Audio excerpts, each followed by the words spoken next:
listening to the live evidence of Jacqui, who was one of the women who was deceived into a long-term relationship with Bob Lambert. She was the one who had a child with him. We've been hearing a lot about what happened with the Debenhams thing. Jacqui's very clear that she knew about Debenhams well in advance. She talks about meetings taking place between the members of what gets called the ALF cell. She laughs at the idea that this was like a cell, or the whole concept of cell. But yeah, that the meetings were taking place in the house. She talked about Paul Gravitt being there, about Jeff Shepherd being there. She's very unrepentant about it. She's very unapologetic about it. She still believes that that it was the right thing to do. It stopped Debenhams from selling fur. She says that Lambert told her that he wasn't the one who planted any of the devices, which she believed at the time.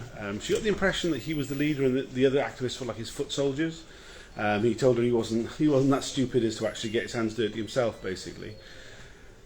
Yeah, it's quite explosive stuff. It's very clear because obviously she's still got this connection to Bob Lambert because she has a child with him and shares grandchildren with him. And you get really get the impression that he's manipulated her not just then, but more recently as well. Yeah, which, it's something which I think when you sit down and sort of break down her evidence, that is something that's really going to come to the fore. It needs to be sort of, pulled out.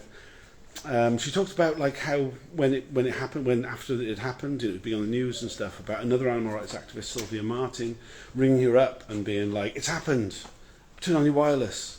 And it's like, well, how did she know? And it's like, oh, she knew. And it's like, fucking hell, how many people knew? It's like this supposedly super secret thing seems to be known by a lot of people. Here's Eveline Lubbers from the Undercover Research Group. What do you think of the evidence since the last break? There's so much, and there's so much we'll never know.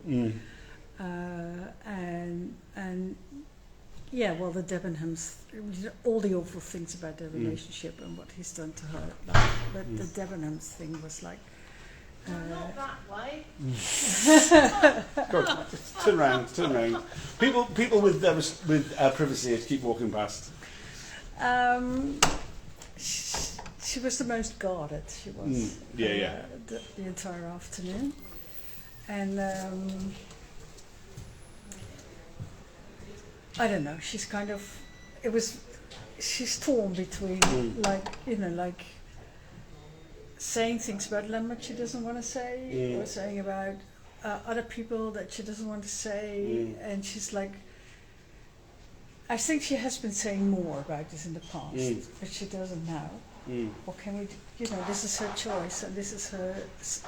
Her situation is so totally twisted. The fact that she is still we can't blame her that she's in contact with Lambert, but that kind of limits the freedom to say things, which we haven't experienced all day. So we do now. Yeah, very much. It's only a short break. We probably should get back in. But anything else you want to say before we come back in? No, it's fine. Yeah. It shouldn't be that much longer. We're expecting about another half an hour, and then at the end of the day, I'll do a proper recap video. Then, cheers for joining.